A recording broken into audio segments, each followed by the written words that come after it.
പിതാവിന്റെയും പുത്രന്റെയും പരിശുദ്ധാത്മാവിന്റെയും നാമത്തിൽ ആമേൻ. കർത്താവേ, നിന്റെ ഉന്നതമായ നാമത്തിന് സ്തോത്രം ചെയ്യും. കർത്താവേ, നിന്റെ വിശുദ്ധ പൗരോഹിത്യത്തെ മഹത്വപ്പെടുത്തണമേ. കർത്താവേ, സഭയിലുള്ള സാന്നിധ്യം പ്രകടമാക്കണമേ.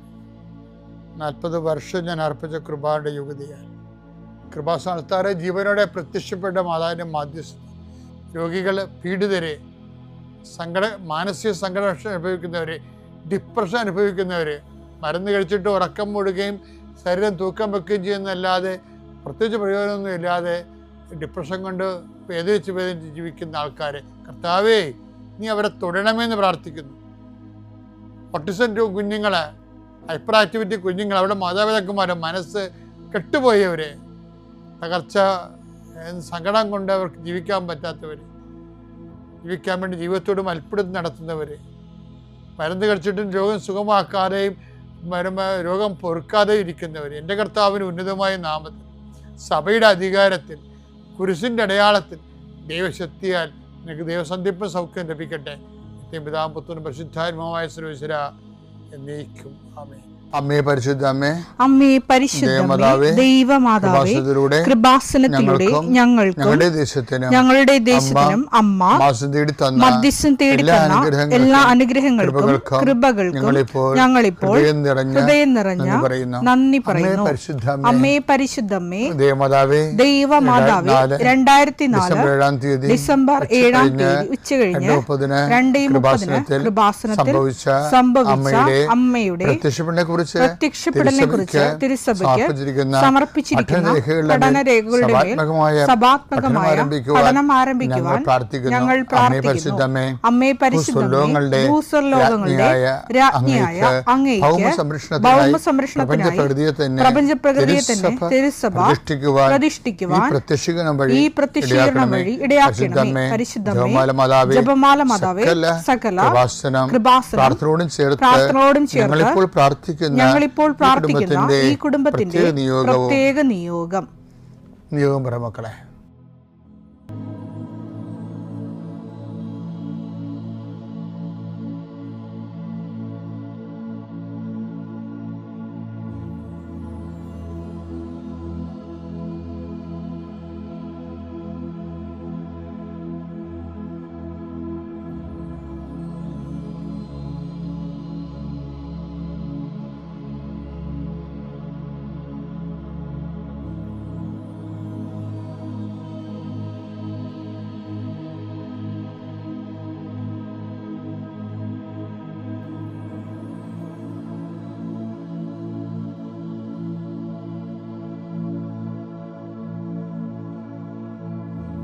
അമ്മയുടെ പ്രത്യക്ഷീകരണത്തിന്റെ ഈ അനുഗ്രഹവേളയിൽ ഞങ്ങൾക്ക് സാധിച്ചു തരുവാൻ കനിയണമേ.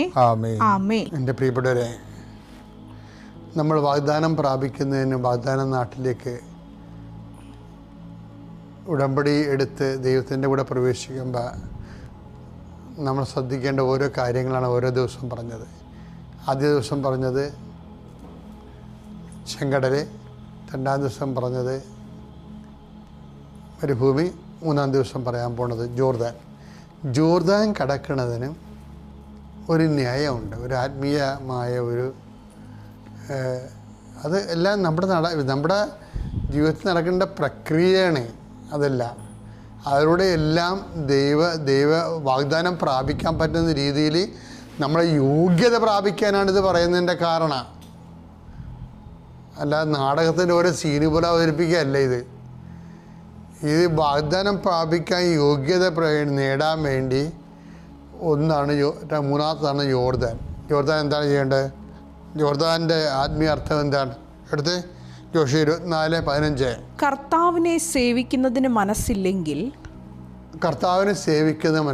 നദിക്കക്കരെ നിങ്ങളുടെ പിതാക്കന്മാർ സേവിച്ച ദേവന്മാരെയോ നിങ്ങൾ വസിക്കുന്ന നാട്ടിലെ അമോര്യരുടെ ദേവന്മാരെയോ ആരെയാണ് സേവിക്കുക എന്ന്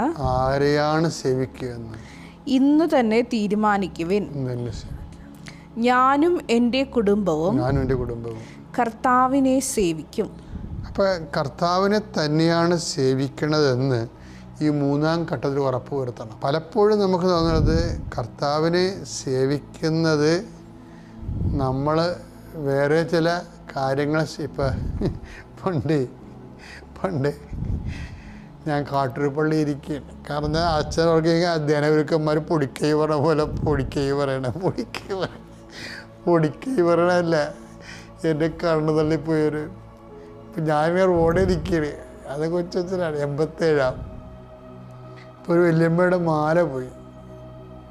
ഇപ്പോൾ മാല പോയപ്പോൾ ഈ വല്യമ്മ അന്തൂരി സൂര്യാളൻ്റെ അടുത്ത്, ഇപ്പം ഞങ്ങളുടെ അവിടെ ഈ ക്രിസ്തുരാജ സന്നിധി എന്നും പറഞ്ഞ സംഭവമുണ്ട്. അവിടെ ഈ കർത്താവ് ക്രിസ്തുരാജൻ്റെ രൂപം കുരിശെടുത്ത് സങ്കേതമാണത്. അപ്പം അവിടെ വന്ന് വലിയ പ്രാർത്ഥിച്ചിട്ട് തിരിയുമ്പോഴാണ് എന്നെ കാണുന്നത്. അപ്പോൾ എന്താണെന്ന് വെച്ചാൽ എനിക്ക് ആ ആൾക്കാരുടെയൊക്കെ ഭയങ്കര ഇഷ്ടമാണ്. അതുകൊണ്ട് എല്ലാവരോടും സംസാരിക്കും. അപ്പോൾ ഞാൻ എൻ്റെ അച്ഛ 2.25 പവൻ്റെ മാലയാണ് പോയത്. അപ്പം ഇവർ വേറെ എവിടെയോ ഈ തെളിപ്പിക്കാൻ പോവുകയാണ്. അപ്പോൾ അതിന് കർത്താവിൻ്റെ അടുത്ത് പ്രാർത്ഥിക്കുക. എന്തിനാണെന്നറിയാമോ?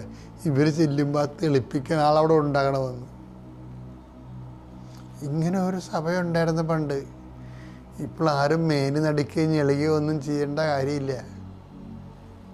കാര്യം ആഭിചാരം കൊടുകുത്തി മൂത്ത ആഭിചാരം ഏതാണ് വിശ്വാസം ഏതാണ് അറിയാൻ പാടില്ല ഒരു കാലം ഉണ്ടായിരുന്നു. എല്ലാവരും ഇങ്ങനെയാണെന്ന് പറയുകയില്ല, എന്നാലും ഒരു അഴക്ക് ഇത്രയും ജന്മങ്ങളുണ്ട് ശരിക്കും. അപ്പോൾ എന്താ വിഷയം എന്ന് പറയണത്, നമ്മളെ ഇതുപോലെ തന്നെ നമ്മൾ ചില സമയത്ത് നേടിയെടുത്തതിനേക്കാളും വലിയ പ്രാധാന്യം നേരത്തെ നമ്മൾ കൊടുത്ത പ്രാധാന്യം കൊടുത്ത വിഷയങ്ങൾക്ക് കൊടുക്കും നമ്മൾ. അതാണ് പറഞ്ഞത്, അതാണ് നേടിയെടുത്ത വാഗ്ദാന നാടല്ലേ. ആ വാഗ്ദാന നാടിനെക്കുറിച്ച് കിണിയാമണി അറിയാൻ പാടില്ലാത്തവൻ ജോർദാൻ്റെ അക്കരെ പണ്ടുണ്ടായിരുന്ന വിഗ്രഹാരാധന ഫോളോ ചെയ്യണവൻ പണ്ടത്തെ പോലെ. ജോഷുവൊക്കെ വിറഞ്ഞിട്ട് പറഞ്ഞ് ഇത് രണ്ടും കൂടി നടക്കത്തില്ല, നിങ്ങൾ ജോർദാൻ്റെ അക്കരെ നിന്നാൽ മതി, നദിക്ക് അക്കരെയുള്ള ആൾക്കാർ നിങ്ങളുടെ പിതാക്കന്മാർ എന്നാ ചെയ്ത ഒരു പ്രശ്നവുമില്ല. ഇതിനു വേണ്ടിയുള്ള ഈ വാഗ്ദാന നാട് അതിനു വേണ്ടിയുള്ള അല്ലെന്ന് പറഞ്ഞു. അപ്പോൾ ഒരു കട്ടനയുടെ നിലപാടെടുക്കണം. ദൈവത്തിനെയും മാമോനെയും ഒരുമിച്ച് സേവിക്കുക സാധ്യമല്ല. അത് ഈശോ വന്നപ്പോഴും ആ കട്ടൻ്റെ നിലപാടുകൾ വരുന്നുണ്ട്. ദൈവത്തെയും സാത്താനെയും ഒരുമിച്ച് സേവിക്കാൻ സാധ്യമല്ല. അപ്പോൾ സാത്താന്യമായിട്ടുള്ള എല്ലാ നിലപാടുകളും, എല്ലാ വിഷയങ്ങളും, സമീപനങ്ങൾ, ചെയ്യുന്ന രീതികൾ എല്ലാം ഉപേക്ഷിക്കണം നമ്മൾ. എന്ന് വെച്ച് കഴിഞ്ഞാൽ ഞാൻ കഴിഞ്ഞ ദിവസങ്ങളിൽ പറഞ്ഞായിരുന്നു. എന്താ പറഞ്ഞതെന്ന് വെച്ചാൽ, അതായത് മകന് 16 കൊല്ലം മുമ്പ് അവനൊരു ലോൺ എടുത്തപ്പോൾ അപ്പനിടയ്ക്ക് എന്ന് വീട് വെക്കാനുള്ള ഇത് എഴുതി മേടിച്ചായിരുന്നു. 10 സെൻറ്റ് മറ്റേ എഴുതി മേടിച്ചായിരുന്നു. ഇപ്പം അപ്പന് ഓർമ്മയൊക്കെ പോയി. അവരത് ഉപയോഗിച്ചുകൊണ്ടിരിക്കുകയാണ്. അപ്പൻ ഇപ്പോൾ ഈ വിൽപ്പത്രമൊക്കെ എഴുതി വെച്ചപ്പോൾ എല്ലാവർക്കും തുല്യമായിട്ട് എഴുതി വെച്ചു. എല്ലാവർക്കും 4 മക്കൾക്കും തുല്യമായിട്ട് എഴുതി വെച്ചു. അതിലാരങ്ങനെ ആരൊന്നും പറഞ്ഞില്ല ചേട്ടാ. പക്ഷേ ഈ അനിയന്മാരൊക്കെ വലിയ അവർക്കൊക്കെ ഒരു നിലപാടൊക്കെ ഉള്ളതുകൊണ്ട് അവരത് അപ്പൻ ചെയ്തതല്ലേ, അപ്പൻ്റെ സ്വത്ത് ആ രീതി കണ്ട്. പക്ഷെ എന്നാലും ചേട്ടായിക്ക് പറയാൻ വരുന്നു എന്താണ്, അപ്പോൾ എനിക്ക് 10 സെൻറ്റ് അപ്പം നേരത്തെ തന്നിട്ടുള്ളതാണ്, ബാക്കി എനിക്ക് തന്നാൽ മതിയെന്ന് ഇയാൾ പറയത്തില്ല. ഉടമ്പടിയിലാണ് 8 പുതുക്കിയാണെന്നൊക്കെ പറഞ്ഞാലും ഈ അണ്ണം പറയത്തില്ല. അതെന്താണ്, ഈ പഴയ വഞ്ചനയും ചതിയും പറ്റിപ്പും ആ വിഗ്രഹം ഇപ്പോഴും ഇയാളുടെ കയ്യിലുണ്ട്. ഇതും കൊണ്ട് വാഗ്ദാന നാട്ടിൽ പ്രവേശിക്കാൻ പറ്റത്തില്ല, ദൈവാനുഗ്രഹം പ്രവേശിക്കാൻ പറ്റത്തില്ല എന്നാണ് ജോഷുവ പറയണത്. നിങ്ങളുടെ പിതാക്കന്മാരുടെ സ്വഭാവമാണിത്. കള്ളത്തരവും വഞ്ചനയും ചതിയും മറ്റുള്ളവരുടെ സാധനം ഒപ്പിച്ചും പറ്റിച്ചും ഒക്കെ എടുക്കുക. അത് ഈ നദിക്ക് അക്കരെ മാറ്റണം. നിങ്ങൾ പോയാലൊരു കുഴപ്പമില്ല, ഞാനും എൻ്റെ കുടുംബവും കർത്താവിനെ സേവിക്കും. ജോഷുവയുടെ ഏറ്റവും കട്ടൻ്റെ നിലപാടാണ്. ഇതൊരു നിലപാടാണ്. ഇത് നിലപാട് മുന്നോട്ട് പോകും തോറും നമ്മൾ വാഗ്ദാന നാടൻ്റെ പ്രാപിക്കുക മാത്രമല്ല, അവിടെ ജീവിക്കാൻ ദൈവം അനുവദിക്കും. പിതാവിൻ്റെയും പുത്രൻ്റെയും പരിശുദ്ധാത്മാവിൻ്റെയും നാമം. വിശ്വാസ പ്രമാണം. സർവശക്തനായ പിതാവും ആകാശത്തിൻ്റെയും ഭൂമിയുടെയും സൃഷ്ടാവുമായ ദൈവത്തിൽ ഞാൻ വിശ്വസിക്കുന്നു. അവിടുത്തെ ഏകപുത്രനും ഞങ്ങളുടെ കർത്താവുമായ ഈശോമിശിഹായിലും ഞാൻ വിശ്വസിക്കുന്നു. ഈ പുത്രൻ പരിശുദ്ധാത്മാവിനാൽ ഗർഭസ്ഥനായി കന്യകാമറിയത്തിൽ നിന്ന് പിറന്ന് പൊന്തിയോസ് പീലാത്തോസിന്റെ കാലത്ത് പീഡകൾ സഹിച്ച് കുരിശിൽ തറയ്ക്കപ്പെട്ട് മരിച്ച് അടക്കപ്പെട്ട് പാതാളങ്ങളിൽ ഇറങ്ങി മരിച്ചവരുടെ ഇടയിൽ നിന്ന് മൂന്നാം നാൾ ഉയർത്ത് സ്വർഗത്തിലേക്ക് എഴുന്നള്ളി സർവശക്തിയുള്ള പിതാവായ ദൈവത്തിന്റെ വലതുഭാഗത്തിരിക്കുന്നു. അവിടെ നിന്ന് ജീവിക്കുന്നവരെയും മരിച്ചവരെയും വിധിക്കുവാൻ വരുമെന്നും ഞാൻ വിശ്വസിക്കുന്നു. പരിശുദ്ധാത്മാവിലും ഞാൻ വിശ്വസിക്കുന്നു.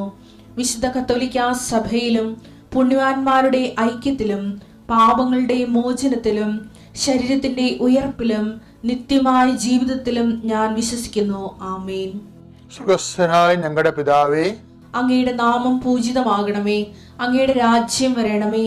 അങ്ങയുടെ തിരുമനസ് സ്വർഗത്തിലെ പോലെ ഭൂമിയിലും ആകണമേ. അന്നു വേണ്ടുന്ന ആഹാരം ഇന്ന് ഞങ്ങൾക്ക് തരണമേ. ഞങ്ങളോട് തെറ്റ് ചെയ്യുന്നവരോട് ഞങ്ങൾ ക്ഷമിക്കുന്നത് പോലെ ഞങ്ങളുടെ തെറ്റുകൾ ഞങ്ങളോടും ക്ഷമിക്കണമേ. ഞങ്ങളെ പ്രലോഭനത്തിൽ ഉൾപ്പെടുത്തരുതേ, തിന്മയിൽ ഞങ്ങൾ രക്ഷിക്കണമേ. ആമേൻ. നന്മ നിറഞ്ഞ മറിയമേ, സ്വസ്തി. കർത്താവ് അങ്ങയുടെ കൂടെ സ്ത്രീകളിൽ അങ്ങ് അനുഗ്രഹിക്കപ്പെട്ടവളാകുന്നു. അങ്ങയുടെ ഉദരത്തിൻ ഫലമായി ഈശോ അനുഗ്രഹിക്കപ്പെട്ടവനാകുന്നു. പരിശുദ്ധ മറിയമേ, തമ്പുരാന്റെ അമ്മേ, പാപികളായ ഞങ്ങൾക്ക് വേണ്ടി ഇപ്പോഴും ഞങ്ങളുടെ മരണസമയത്തും തമ്പുരാനോട് അപേക്ഷിക്കണമേ. ആമേൻ. എങ്ങനെ വെച്ചുകൊണ്ട് നടക്കും എന്നുള്ളൊരു എനിക്കും നല്ല ടെൻഷനുള്ള കൂട്ടത്തിലാണ് ഞാനപ്പോൾ. ആകെ എൻ്റെ ഈ വേദനയുടെ കൊണ്ട് ഇനി എന്തെങ്കിലും ഉള്ളിൽ എന്തെങ്കിലും പ്രശ്നങ്ങളുണ്ടോ എന്നുള്ളൊരു ആകെ പേടിയിൽ ഞാനിങ്ങനെ അവിടെ ചെന്നു. അപ്പോൾ എല്ലാവരും ഇങ്ങനെ എൻ്റെ മുന്നിൽ ക്യൂ നിൽക്കുന്നുണ്ട് ഡേറ്റ് എടുക്കാൻ വേണ്ടി. MRI, CT സ്കാൻ അങ്ങനെ ഓരോന്നിനായിട്ട് ഡേറ്റ് എടുക്കാൻ വേണ്ടി നിൽക്കുകയാണ്. അപ്പോൾ ഞാൻ പോകുമ്പോഴേ എല്ലാവരും പറഞ്ഞു, നീ പൈസയൊന്നും നോക്കണ്ട, പ്രൈവറ്റിൽ തന്നെ എടുക്ക്, കാരണം ഇത്രയും വേദനയുണ്ട്. അവിടെ ഗവൺമെൻറ് ചെന്നാൽ എങ്ങനെയായാലും 1 മാസമെങ്കിലും കഴിയാണ്ട് അവർ ഡേറ്റ് തരില്ല എന്ന് പറഞ്ഞു. ഞാൻ ഓർത്ത് എന്നാലും വേണ്ടില്ല, നമുക്ക് അവിടെ പോയി നോക്കാം എന്ന് പറഞ്ഞിട്ട് ഞാൻ അമ്മയോട് അവിടെ നിന്ന് പ്രാർത്ഥിച്ച് അമ്മയുടെ കാശുരൂപം പിടിച്ചു. ഞാൻ അവിടെ ചെന്ന് ഡേറ്റ് മേടിക്കാൻ വേണ്ടി ക്യൂവിൽ നിന്നു. എൻ്റെ തൊട്ട് മുമ്പ് നിൽക്കുന്ന ഒരു പ്രായമായ ഒരാളായിരുന്നു. ആ ചേട്ടൻ്റെ തലയ്ക്ക് MRI എടുക്കാൻ വേണ്ടിയിട്ടൊക്കെ ആയിരുന്നു. അപ്പോൾ ഞാൻ ശ്രദ്ധിച്ച് നിന്നു എപ്പോഴാണ് ഡേറ്റ് കൊടുക്കണമെന്ന്. അപ്പോൾ എനിക്ക് മുന്നേ നിന്നവർക്കെല്ലാം 1 മാസത്തെ ഒക്കെയാണ്, 1 മാസം കഴിഞ്ഞിട്ടൊക്കെയാണ് ഡേറ്റ് കൊടുക്കണം. നവംബർ 16-ാം തീയതിയാണ് ഞാൻ പോകുന്നത്. അപ്പോൾ എല്ലാവർക്കും 1 മാസം കഴിഞ്ഞു. അപ്പോൾ എനിക്കൊരു ആഗ്രഹം കൂടെ ഉണ്ടായിരുന്നു, ഇത് അറിഞ്ഞിട്ട് വേണം എനിക്ക് അഖണ്ഡ ജപമാല റാലിയിൽ പങ്കെടുക്കണമെന്ന് അതിയായ ആഗ്രഹം ഉണ്ടായിരുന്നു. അപ്പോൾ ഈ വേദനയും വെച്ച് ഞാൻ ഇത്രയും വേദന വെച്ച് ഞാൻ എങ്ങനെ ഇത്രയും ദൂരം നടക്കും എന്നുള്ളൊരു ഭയം എനിക്കുണ്ടായിരുന്നു. അപ്പോൾ ഇതിൻ്റെ കാര്യം അറിഞ്ഞിട്ട് വേണം എനിക്ക് അമ്മയുടെ റാലിയിൽ അഖണ്ഡ ജപമാല റാലിയിൽ പങ്കെടുക്കണമെന്ന് ഞാൻ അമ്മയോട് പറഞ്ഞിട്ടാണ് ഞാൻ അവിടെ ചെന്ന് നിന്നത്. അപ്പോൾ എനിക്ക് മുന്നേ ഉള്ള ആളിനും ഇതുപോലെ ഇത്രയും 1 മാസത്തെ കഴിഞ്ഞിട്ടുള്ള ഡേറ്റ് കിട്ടിയപ്പോൾ ഞാൻ ഓർത്തു, അപ്പോൾ പിന്നെ എനിക്ക് എന്തായാലും അത് കഴിഞ്ഞിട്ടുള്ള ഡേറ്റല്ലേ കിട്ടുള്ളൂ എന്ന് ഞാനിങ്ങനെ ചിന്തിച്ച് നിൽക്കുമ്പോൾ എൻ്റെ തുണ്ടങ്ങ് മേടിച്ചിട്ട് ഇരുന്ന സിസ്റ്റർ എന്നോട് ചോദിച്ചു, മറ്റന്നാൾ വരാമോ എന്ന് ചോദിച്ചു. അതായത് ഞാൻ 16-ാം തീയതി ചെല്ലുന്നു, 18-ാം തീയതി എനിക്ക് ഡേറ്റ് വന്നു. എനിക്ക് പറഞ്ഞറിയിക്കാൻ വയ്യ, എല്ലാവരും അതിശയത്തിൽ എന്നെ നോക്കുകയായിരുന്നു. പറഞ്ഞറിയിക്കാൻ വയ്യാത്തൊരു സന്തോഷം. ഞാൻ അവിടെ നിന്ന് അമ്മയെ വിളിച്ച് അപ്പോൾ തന്നെ നന്ദി പറഞ്ഞു. കാരണം ഇത്രയും സമയം ചുരുക്കമെന്ന് അച്ഛൻ പറയുന്ന പോലെ ഇത്രയും പെട്ടെന്ന് എനിക്ക് ആ ഒരു ഡേറ്റ് തന്നത് ആർക്കും കൊടുക്കാതെ എനിക്ക് കിട്ടിയത് അമ്മയുടെ ഒരൊറ്റ അനുഗ്രഹം കൊണ്ടാണെന്ന് എനിക്ക് മനസ്സിലായി. അത് കഴിഞ്ഞ് ഞാൻ ഈ സ്കാൻ ചെയ്യാൻ കയറുമ്പോൾ എൻ്റെ നടുവിൽ തൈലം പൂശി ഞാൻ കുരിശ് വരച്ചിട്ടാണ് ഞാൻ അവിടെ MRI എടുക്കാൻ വേണ്ടി കിടന്നത്. അപ്പോഴും ഞാൻ പ്രാർത്ഥിച്ചത് ഇങ്ങനെയായിരുന്നു, മാതാവേ എനിക്ക് ഈ റിസൾട്ട് വരുമ്പോൾ എന്തായാലും ഇത്രയും ശക്തമായ വേദന ഉള്ളപ്പോൾ എന്തെങ്കിലും പ്രശ്നമില്ലാതെ ഇത്രയും വേദന വരാൻ വഴിയില്ല. ആ ഉള്ള പ്രശ്നം എന്താണേലും ഒരു മരുന്നും കൂടാതെ തന്നെ നിസ്സാരമായുള്ള കാര്യത്തിലൂടെ എനിക്കത് മാറുന്ന ഒരു കണ്ടീഷൻ ആയിരിക്കണം ഡോക്ടർ പറയേണ്ടതെന്ന്. റിസൾട്ട് വന്ന് ഡോക്ടറെ കാണിച്ചപ്പോൾ ഡോക്ടർ ഇതേപോലെ തന്നെയാണ് പറഞ്ഞത്. പേടിക്കാനും വേണ്ടിയിട്ടുള്ള യാതൊരു കാര്യങ്ങളും ഇല്ല, ഫിസിയോതെറാപ്പി മാത്രം മതി എന്നുള്ള രീതിക്കാണ് പറഞ്ഞത്. അതും അമ്മയുടെ ഒരൊറ്റ ഇടപെടൽ കൊണ്ട് തന്നെയാണെന്ന് ഞാൻ പൂർണ്ണമായും വിശ്വസിക്കുന്നു. അതുപോലെ തന്നെ എൻ്റെ ആത്മീയ കാര്യത്തിലാണെങ്കിൽ ഞാൻ ഈ ഉടമ്പടി എടുക്കുന്നതിന് മുമ്പ് പള്ളിയിൽ പോവുകയും വിശ്വാസം നല്ല രീതിയിലുള്ള ഒരാൾ തന്നെയാണ്. പക്ഷേ ഞാൻ എപ്പോഴും അങ്ങനെ പ്രാർത്ഥിച്ച് നടക്കുന്ന ആളല്ല. ഇപ്പോൾ ശരിക്കും പറഞ്ഞാൽ എൻ്റെ ആത്മീയ ജീവിതം എന്ന് പറഞ്ഞു കഴിഞ്ഞാൽ 2 നേരവും ശക്തമായി ഞാൻ പ്രാർത്ഥിക്കും. അതുകൂടാതെ തന്നെ എൻ്റെ ഈ നിമിഷം പോലും ഞാൻ ദൈവത്തോട് നന്ദി പറഞ്ഞും ദൈവത്തെ വിളിച്ചുമാണ് ഞാൻ നടക്കുന്നത്. എനിക്ക് ഓരോ നിമിഷവും എനിക്ക് വേണ്ടി മാത്രമല്ല, ഈ ലോകത്തിലുള്ള ഏത് വേദനകൾ അനുഭവിക്കുന്നവരെ കണ്ടാലും അവർക്ക് വേണ്ടിയെല്ലാം പ്രാർത്ഥിക്കുകയും ഇവിടുത്തെ പത്രം കൊണ്ടുവന്നാൽ എനിക്കത് എത്രയും പെട്ടെന്ന് ഞാൻ ആ തൈലം പൂശി കുരിശ് വരച്ച് ഈ പത്രം കിട്ടുന്നവരെല്ലാം അവർക്കും എന്തെങ്കിലുമൊക്കെ അനുഗ്രഹങ്ങൾ കൃപയും ലഭിക്കണമേ എന്ന് പ്രാർത്ഥിച്ചുകൊണ്ടാണ് ഞാൻ അവർക്ക് കൊടുക്കാറുള്ളത്. അതുപോലെ തന്നെ എനിക്ക് കാരുണ്യ പ്രവൃത്തികളെന്ന് പറഞ്ഞു കഴിഞ്ഞാൽ ഞാൻ ആശുപത്രിയിൽ ആരുമില്ല അതൊക്കെ വിഷമിച്ച് കിടക്കുന്ന പ്രായമായ ആൾക്കാർക്കൊക്കെ പോയി കാണുകയും അവർക്ക് എന്നെക്കൊണ്ട് കഴിയുന്ന രീതിയിലുള്ള ഭക്ഷണങ്ങൾ മേടിച്ച് കൊടുക്കുകയും അതുപോലെ തന്നെ ഇങ്ങനെ അസുഖമായിട്ട് കിടക്കുന്നതെന്നൊക്കെ നമ്മൾ കാണുന്നവർക്ക് ഒക്കെ തന്നെയാണെങ്കിൽ ഞാൻ ഒത്തിരി കാശ് കൊടുത്തില്ലെങ്കിൽ എന്നെക്കൊണ്ട് പറ്റുന്ന രീതിയിൽ എൻ്റെ ഹസ്ബൻഡും അതുപോലെ തന്നെയാണ്. എന്നെപ്പോലെ ഞങ്ങൾ 2 പേരും ഒരുപോലെ, അതുപോലെ എൻ്റെ മകളും ഞങ്ങൾ 3 പേരും ഒരുപോലെ കാരുണ്യ പ്രവർത്തിച്ച് ഞങ്ങളെക്കൊണ്ട് പറ്റുന്ന വിധത്തിലെല്ലാം കൊടുത്ത് ഞങ്ങൾ അങ്ങനെ ജീവിക്കുന്നു. ഞങ്ങളുടെ മരണം വരെയും ഞങ്ങൾക്ക് ഈ ഉടമ്പടിയിൽ ജീവിക്കുന്നതിനും അതുപോലെ തന്നെ കാരുണ്യ പ്രവൃത്തികൾ ചെയ്യുന്നതിനുള്ള ഒരു മനസ്സും ആരോഗ്യവും ഞങ്ങൾക്ക് തരണമേ എന്നുള്ള പ്രാർത്ഥനയുമാണ് ഞങ്ങൾക്കത് ഉള്ളത്. അതുപോലെ തന്നെ ഞാൻ വേറൊരു കാര്യം എന്ന് വെച്ച് കഴിഞ്ഞാൽ ഞാനിങ്ങനെ ഇവിടെ വന്ന് ഉടമ്പടി എടുത്ത ആ സമയം മുതൽ എനിക്ക് അച്ഛനെ കണ്ട് അനുഗ്രഹം അങ്ങനെ ചോദിക്കാനായിട്ടുള്ള കാര്യങ്ങളൊന്നും വന്നിട്ടില്ലായിരുന്നു. അപ്പോൾ ഞാൻ പക്ഷേ എന്നും ഇങ്ങനെ ആഗ്രഹിക്കുമായിരുന്നു, എനിക്ക് അച്ഛനെ ഒന്ന് അടുത്ത് കാണണമെന്നുള്ള വലിയൊരു ആഗ്രഹം ഉണ്ടായിരുന്നു. അപ്പോൾ എന്നും ഞാനിവിടെ വന്നാൽ അച്ഛനെ ദൂരെ നിന്നേ കാണാൻ പറ്റും, പക്ഷേ അടുത്തൊന്നും സംസാരിക്കാൻ കഴിഞ്ഞിട്ടില്ല. പക്ഷേ ഞാനൊരു ദിവസം ഇങ്ങനെ അങ്ങനെ ഇരിക്കുന്ന സമയത്ത് ഞാനൊരു ദിവസം എറണാകുളത്ത് ആണ് എൻ്റെ വീട്. ഞാൻ മെഡിക്കൽ ട്രസ്റ്റിൻ്റെ അതുവഴി ഇങ്ങനെ നടന്നു പോകുമ്പോൾ ഞാൻ പെട്ടെന്ന് നോക്കുമ്പോൾ ജോസഫ് അച്ഛൻ നടന്നു പോകുന്നു എൻ്റെ അടുത്തുകൂടെ. അതും എനിക്ക് സത്യം പറഞ്ഞാൽ പറഞ്ഞറിയിക്കാൻ വയ്യാത്തൊരു സന്തോഷമാണ് ഉണ്ടായത്. ഞാൻ എറണാകുളത്തുള്ള ആൾ, അച്ഛൻ ആലപ്പുഴയിലുള്ള ആൾ. അപ്പോൾ അവിടെ എറണാകുളത്ത് വന്ന് എനിക്ക് അച്ഛനെ കാണാൻ, അടുത്ത് വന്ന് കാണാൻ ഞാൻ ഓടിച്ചെന്ന് അച്ഛൻ്റെ അടുത്ത് നിന്ന് കൈ കയറി പിടിച്ചു എന്നുള്ളതാണ് സത്യം. ഞാൻ അച്ഛന് ഭയങ്കര സന്തോഷം തോന്നി. അച്ഛൻ ചിരിച്ചു, അച്ഛൻ്റെ ഒപ്പം നിന്ന് ഫോട്ടോ എടുത്തു. എനിക്കത് ഞാൻ ശരിക്കും പറഞ്ഞാൽ എനിക്ക് മാതാവിനെ കണ്ട ഒരു പ്രതീതിയായിരുന്നു എനിക്ക് അന്ന് അച്ഛനെ കണ്ടപ്പോൾ. എനിക്ക് ഇത്രയേറെ അനുഗ്രഹങ്ങൾ തന്ന അമ്മയ്ക്കും തിരുക്കുമാരനും ജീവിതത്തിൽ മരിക്കും വരെയും അമ്മയുടെ ദൈവനാമത്തിന് മഹത്വം ഉണ്ടാകട്ടെ. എൻ്റെ പേര് ഗോഡ്സി. ഞാൻ കോതമംഗലം രൂപത അംഗമാണ്. ഞാൻ വെളിയിൽച്ചാൽ ഇടവകയിൽ നിന്ന് വരുന്നു. ഞാൻ ഏറ്റവും ആദ്യം തന്നെ എനിക്ക് ലഭിച്ച ഏറ്റവും വലിയൊരു അനുഗ്രഹത്തിന് ദൈവത്തിൻ്റെ മുമ്പിൽ വന്ന് നന്ദി പറയാൻ വേണ്ടിയിട്ടാണ് ഞാനിന്ന് ഇവിടെ വന്നിരിക്കുന്നത്. അപ്പോൾ എൻ്റെ സാക്ഷ്യത്തിന് മുൻപായിട്ട് ഞാൻ ഇതിലോട്ട് എത്തിപ്പെട്ട സാഹചര്യം ഒന്ന് പറയാൻ ഞാൻ ആദ്യം അത് പറയാൻ ആഗ്രഹിക്കുന്നു. എൻ്റെ അപ്പയും അമ്മയും ഒത്തിരി ആഗ്രഹിച്ചാണ് എന്നെ നേഴ്സിങ്ങിന് പഠിക്കാൻ വിട്ടത്. അതിനുശേഷം പുറത്തോട്ട് എന്നെ വിടണം എന്ന് ഒത്തിരി ആഗ്രഹിച്ചു. പക്ഷേ മമ്മി ഓരോ പ്രോഗ്രസ് കാർഡ് ഒപ്പിടാൻ വരുമ്പോഴും ഞാൻ വളരെ ആവറേജ് സ്റ്റുഡൻ്റ് ആയിരുന്നു. അപ്പോൾ എനിക്ക് ഒത്തിരി മാർക്കോ കാര്യങ്ങളോ ഒന്നുമില്ല. അപ്പോൾ മമ്മി എപ്പോഴും വേറെ ഒരാളുടെയും അടുത്ത് മിണ്ടാതെ വളരെ ഒരു സ്ഥലത്ത് ഒതുങ്ങിയിരുന്ന് എന്താ പൊന്നു ഇങ്ങനെ അല്ല, അതിനപ്പുറത്തോട്ട് എന്നെ ഇന്ന് വരെ കുറ്റപ്പെടുത്തിയിട്ടില്ല. ഒരു കാര്യത്തിന് എന്നെ ഇതുവരെ ഒരു രീതിയിലും പറഞ്ഞിട്ടില്ല. പക്ഷേ ദൈവത്തിലുള്ള എൻ്റെ അനുഗ്രഹം കൊണ്ട് ഞാൻ നേഴ്സിംഗ് ഫസ്റ്റ് ക്ലാസ്സിൽ പാസ്സാവാൻ സാധിച്ചു. അതിനിടയിൽ എൻ്റെ കല്യാണം കഴിഞ്ഞു. അതിനുശേഷം ഞാൻ ജർമ്മൻ പഠിക്കാനായിട്ട് ചേർന്നു. എന്നെ സംബന്ധിച്ചിടത്തോളം ഞാനൊരു ബിലോ ആവറേജ് സ്റ്റുഡൻ്റാണ്. എനിക്കൊരു കഴിവില്ല, എൻ്റെ കഴിവ് വെറും 0% ആണ്. അപ്പം എനിക്ക് ജർമ്മൻ പഠിക്കാൻ ചേരുകയും പക്ഷേ അവിടെ ഞാൻ ചേർന്നു. പക്ഷെ ഞാൻ കൂടുതലായിട്ടും പഠിക്കാനാണ് ഞാൻ തുടങ്ങിയത്. അപ്പോൾ പ്രാർത്ഥിക്കും, എനിക്ക് 100% എനിക്ക് വിശ്വാസമുണ്ട്. പക്ഷെ എന്നാലും എൻ്റെ പഠിത്തം കൂടുതൽ ഇമ്പ്രൂവ് ചെയ്യണം, ജർമ്മൻ എനിക്ക് ജയിക്കണം, എനിക്ക് പുറത്തു പോകണം, ആ ആഗ്രഹമാണ് എനിക്ക് ഏറ്റവും കൂടുതലായിട്ട് ഉണ്ടായിരുന്നത്. പക്ഷേ ഞാൻ ജർമ്മൻ പഠിത്തം പൂർത്തിയാക്കി. അതിന് ശേഷം ഞാൻ ആദ്യം ഒരു ട്രയൽ എക്സാം എന്ന പോലെ എന്നെ ഒന്ന് ഇവാലുവേറ്റ് ചെയ്യാനായിട്ട് ഞാനൊരു എക്സാം അറ്റൻഡ് ചെയ്യുകയുണ്ടായി. പക്ഷെ അതിൽ ഞാൻ 100% ഞാൻ വളരെ എളുപ്പമായിട്ട് എഴുതി, ഞാൻ ജയിച്ചു എന്ന് ഞാൻ അവിടെ വിധി എഴുതി വന്ന എക്സാം ഞാനത് തീരെ കുറഞ്ഞ മാർക്കോടെ ഞാനത് തോറ്റുപോയി. പക്ഷെ അതിനുശേഷം എനിക്ക് വളരെ നിരാശപ്പെട്ടു. ഞാൻ ഭക്ഷണം പോലും കഴിച്ചില്ല. എനിക്ക് വളരെയധികം വിഷമിച്ച് ഞാൻ ഒത്തിരി മെൻ്റലി ഞാൻ അങ്ങ് തകർന്നു പോയി. പക്ഷെ അതിനുശേഷം ഞാൻ കൂടുതലായിട്ട് ഞാൻ യൂട്യൂബ് നോക്കുമ്പോഴെപ്പോഴും കൃപാസനത്തിലെ പ്രാർത്ഥനകളും കാര്യങ്ങളും എല്ലാം എൻ്റെ അടുത്തേക്ക് വന്നു. പിന്നെ കൂടുതലായിട്ട് സാക്ഷ്യം കേൾക്കാൻ തുടങ്ങി.